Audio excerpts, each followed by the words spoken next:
Is it too late to start over? This is your dad. Let's talk about that. Pull up a chair, leave your phone in the other room for a minute, and just sit here with me. I want you to take a deep breath, the kind that actually reaches your belly. You've been carrying that question around like a heavy stone in your pocket, haven't it? I can see the exhaustion in your eyes. You feel like the clock is ticking, like everyone else has already found their seat while the music has stopped for you. But I want to tell you something I've learned through decades of watching the sun rise and set. The only time it's truly too late is when the story is over and your heart is still beating. That means the pen is still in your hand. We live in a world that is obsessed with the head start.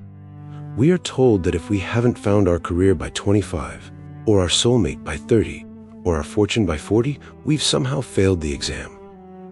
But life isn't an exam. And there is no universal syllabus. I've seen people blow up their lives at 50 only to find a peace they never knew existed at 55.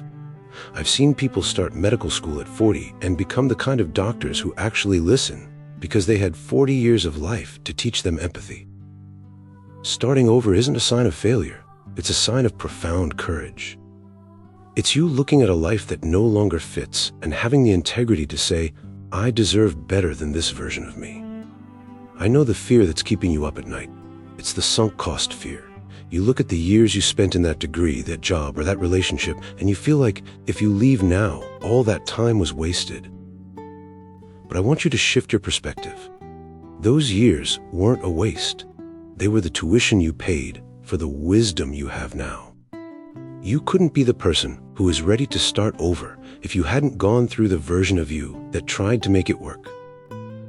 You aren't starting from scratch. You are starting from experience. You have tools now that your younger self didn't have. You know what red flags look like. You know what your deal breakers are. You know how much you can survive. That isn't a late start. That's a seasoned start. There is a specific kind of grief that comes with starting over, and I want to acknowledge that. It's the grief for the person you thought you were going to be. Maybe you're mourning the successful version of you that your parents wanted, or the happy version of you that you saw on social media. It's okay to cry for that person. Let them go. They were a character in a chapter that has ended. But don't let the ghost of that person hunt the room you're trying to build now. The beauty of starting over is that you get to build a life based on who you actually are today, not based on the promises you made when you were 18 and didn't know how the world worked. I want you to think about a forest after a fire. To an outsider, it looks like an ending. Everything is black and quiet.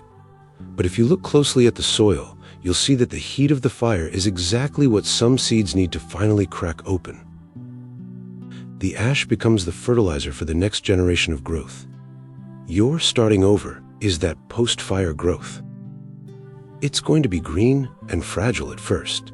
People might ask you what you're doing. They might judge you because your path doesn't look like theirs. But they aren't the ones who have to live in your skin. You are the one who has to wake up in your life every morning. If the house is burning down, you don't stay inside just because you've lived there a long time. You get out and you build something that actually keeps you warm. So is it too late? No, not even close. You might be behind the schedule the world gave you, but you are right on time for the soul you were born with. I am so proud of you for having the guts to even ask the question. It shows me that there is still a fire in you that refuses to settle for fine. Take your time. Don't rush into the next thing just to prove you're moving. Just take one small step today. Change one habit. Read one book. Have one honest conversation. The destination will reveal itself as you walk. I'm right here, I'm cheering you on, and I believe in your second act more than I ever believed in your first. You've got this. I'll see you in the next letter. Love, Dad.